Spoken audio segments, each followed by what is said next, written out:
নমস্কার, বৌরানীর হেসেলে সবাইকে স্বাগত।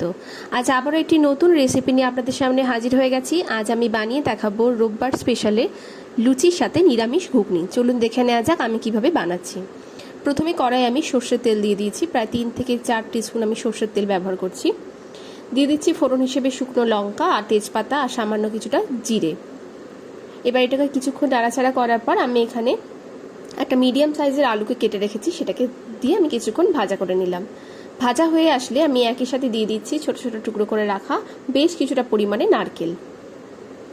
এবার নারকেলটাকে ভেজে নিচ্ছি। নারকেলটা ভাজা হয়ে গেলে এখানে আমি দিয়ে দেবো সামান্য পরিমাণে হিং। যেহেতু নিরামিষ তাই এখানে হিঙের গন্ধটা খুব সুন্দর লাগবে। হিংটা দেওয়ার পর আমি ভালো করে মিশিয়ে এখানে আদা বাটা দিয়ে দিচ্ছি। আদা বাটা দিয়ে আমি 1 মিনিট মতো এটাকে ভালো করে নাড়াচাড়া করে নেবো, যাতে আদার যে কাঁচা গন্ধ সেটা চলে যায়। এবার একে একে মশলা দিয়ে দিচ্ছি লবণ, পরিমাণ মতো হলুদ, দিয়ে দিচ্ছি জিরে গুঁড়ো 1/2 চামচ মতন আর 1/2 চামচ ধনে গুঁড়ো। এই সব কিছু দিয়ে আমি ভালো করে মিশিয়ে নেব আর মশলাটাকে ভালো করে কষিয়ে নেব। মশলা কষানো হয়ে গেছে।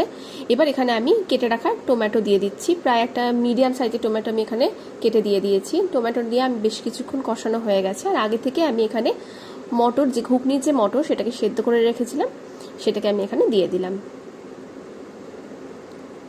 এই ঘুগনির মটরটা দিয়ে আমি এটাকে 5 থেকে 6 মিনিট লো হিটে কষিয়ে নেব আর রান্না করে নেব। আর এখানে আমি আর জল ব্যবহার করছি না, কারণ জল আমি সেদ্ধর সময় দিয়েছিলাম, সেই জলটা এখানে আমি দিয়ে দিচ্ছি।